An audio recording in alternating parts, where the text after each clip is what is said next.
Welcome back, lore seekers. It is me, your humble lore knight, Sir Vertigo. Before I begin, I just want to announce we did it. 1,000 plus subscribers. Thank you so much to everyone who has subbed, liked, or commented over the last few months. It has been an amazing journey going from 0 to 1,000, and I cannot believe how quickly this channel made it past that mark. Stick around till the end of the video, where I'm going to be going over the giveaway details. But for now, let's venture in to the Shadow Plane. Today, we're going to venture into the Shadow Plane, a mirror realm to the material plane, but blurred and warped by its proximity to the negative energy plane. Due to the negative plane's influence, the inhabitants are dark, sinister beings and the undead. Today, we'll venture into what we know of its formation, its properties, and its impact on Golarion as a whole. The Shadow Plane is a nearly identical plane that formed at nearly the same time as the material plane, or very shortly thereafter the formation. Unlike the first world, that's closer to the positive energy plane and thrives due to this, the Shadow Plane is closer to the negative energy plane and is twisted and withered in its reflection of the material plane. We don't know if the gods were aware of the Shadow Plane's formation when they created the material plane, but I would imagine that you cannot form one without there being a reflection in the other. Let's start with the visuals of the plane. To give a better idea, let's go over the plane from the point of view of your typical adventurer.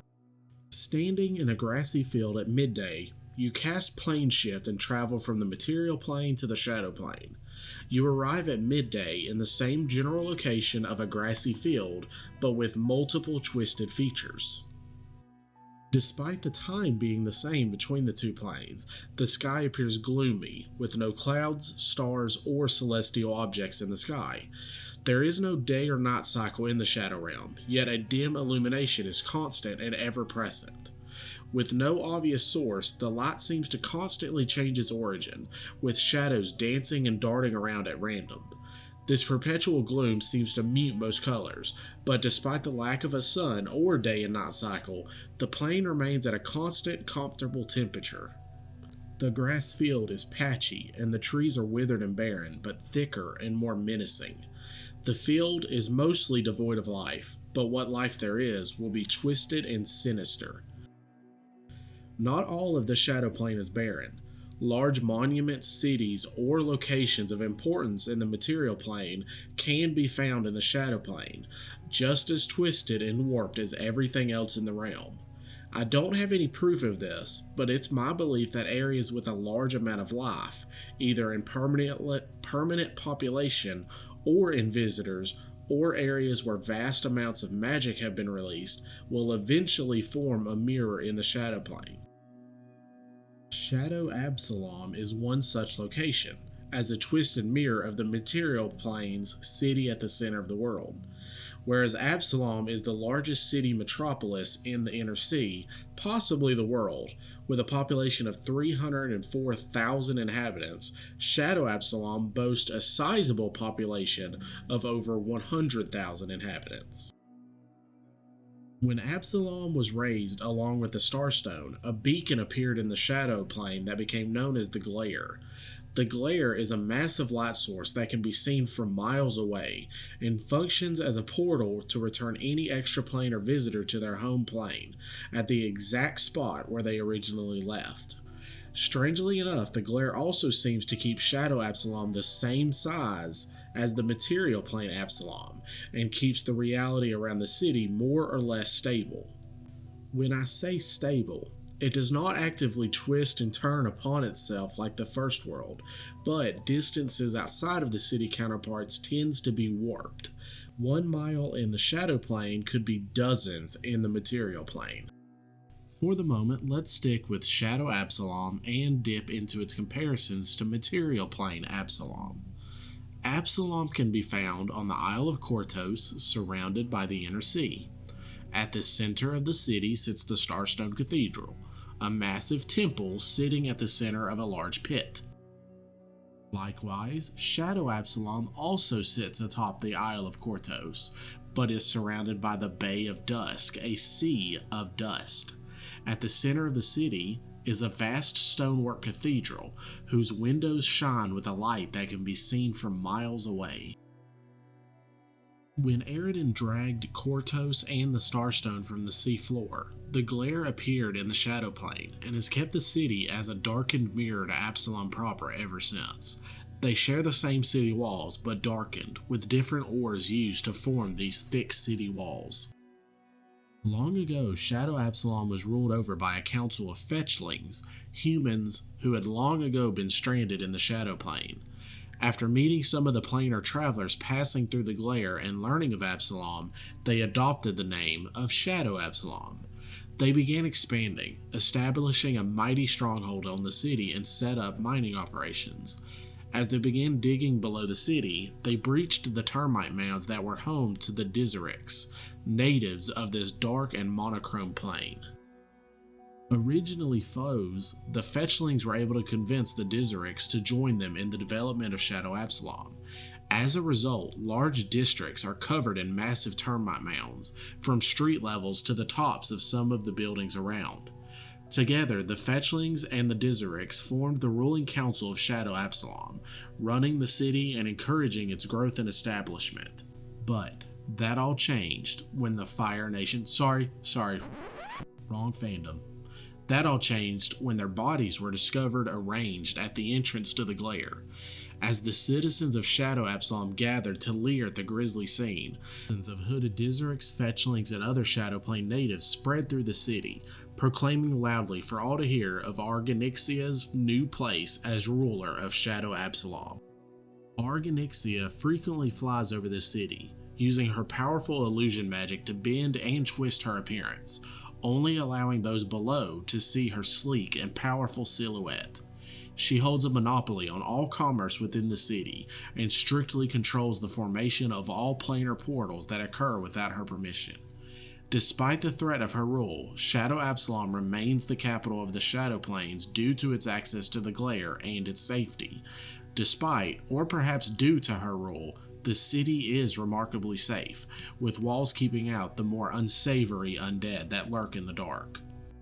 The Shadow Plane is home to many, some twisted by generations within the plane, while some are undead raised by the proximity to the negative energy found at the plane's core, such as the Nightshades, but it's also home to the Velstrax and the Shadow Giants.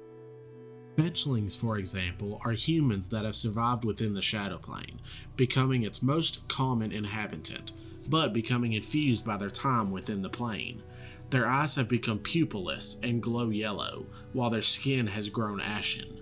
They retain other human features, but they have gained an immense affinity for the casting of shadow magic. Dizeriks, like the fetchlings, form the other major population of Shadow Absalom. The Dizeriks are a mysterious insect-like race that originated in the Shadow Plane, where they mostly stick to underground hive cities. They speak a unique language that is completely unintelligible to other humanoid races, sharing the name Dizerik. Luckily, they do possess the ability to communicate telepathically.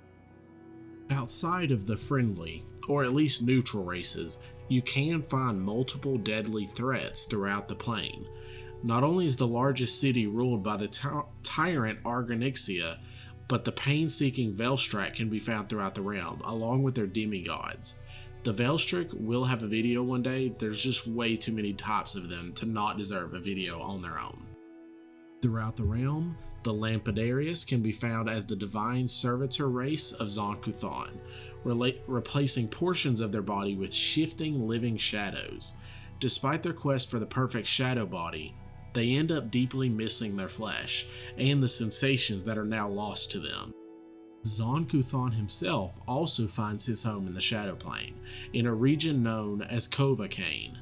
Originally a prison constructed to hold Zon-Kuthon by Abadar, once he was released from their bargain by the Earthfall, he claimed this labyrinthine prison as his own domain. With obsidian walls that jut from ground to the clouds above, nothing is known about Zovacane's interior, and only the sounds of pained screams can be heard from within. Rarely, a tortured petitioner will escape the prison, managing to make it mere feet outside its shadowy depths before black tendrils will drag them back inside, screaming and wailing as they claw at the ground. These are only a few of the numerous threats throughout the Shadow Plane. So, with that said, why in Eridan's name would you ever go there? Well, the plane does actually have a practical use, due mostly to its warped nature. As an imperfect reflection of the material plane, its tendency to grossly skew the distance between locations can be used to cross hundreds of miles in a fraction of the normal time. But travelers risk losing themselves in the shifting darkness, reappearing in unmapped or dangerous locations far from their destination, or falling afoul of the very real dangers that lurk in the gloom. As well as quicker travel, there are ores that can only be found within the Shadow Plane, each with their own unique attributes. Azite is a navy blue ore that is commonly used to reinforce buildings or armor, absorbing and amplifying certain magical properties. Shadow spells or spells with the darkness descriptor are stronger and last longer than when cast wearing other ores. Drukite is a black and violet ore, most commonly used for inlaying into delicate veins or runes across weapons and armors. Drukite lends itself to better defense against dark vision assisted creatures and will dish out more damage to creatures who have dark vision. Other resources unique to the plane cannot doubtlessly be found if one dares to search, and this has led to a brisk trade between the Shadow and Material Plane. Much of the trade between the paired cities is based around magical goods or spell components, but recently some Material Plane architects have begun looking into materials such as azite and drukite for use in tower building for Absalom proper. The Shadow Plane is also one of the earliest planes most adventurers will travel to, especially if you count the Shadow Walk spell. This isn't exactly the full Shadow Plane, but more like walking on a tightrope between the material and the Shadow Planes. Where you travel, you have a hazy view of both realms, but travel as you would in the Shadow Plane. A 3-minute journey in the Shadow Plane travels as far as an hour in the Material Plane, leading to a spell that allows for vastly improved travel speeds. With a spell duration of about 8 hours, you can effectively travel 400 miles with a single casting of this 5th level spell. And that is it, guys. There is a lot more to the Shadow Plane, but I didn't want to go into too much details with the Veltrex as they will get their own video, and I was attempting to stick to the plane itself rather than its inhabitants at the moment. There will be a lot more info on the Shadow Plane in the Veltrex video, which I will attempt to do soon, once the rest of the planes are done. So, for my next video, I want to hand it over to my viewers and allow you to choose my next topic. Which ancestry should I cover next? Let me know in the comments and make sure you subscribe for more giveaways in the future. And now for what I'm sure you're all been waiting for, the giveaway details. For being so awesome with subbing, I am doing a giveaway that will go from the day this video goes live to 2 weeks after. To enter, simply comment on my video and I will add your name to a list and randomly pick from said list. The winner will receive their choice of a 5 to 6 inch statue of their Pathfinder character from the Hero Forge website, printed by myself and painted by yourself, or someone you may know who's actually good at miniature painting. Or you can choose a dice tower from the Thangiverse website, and I do have a few designs I've been eyeing, so once I announce the winner, I will allow them to choose, and I will contact you to find out the best way to get these shipped out to you. If you're outside the United States, I promise I will do my best to get them to you, but that will largely depend on shipping costs. I am not a rich man, so I'm afraid I can't break my bank too badly. Anyways, thank you so much, guys. I really hope you've enjoyed the channel so far. Please sub, let me know how I'm doing, and let me know what you would like to see in the future with my videos going forward from today. Anyways, guys, this is Sir Vertigo. Have a good weekend.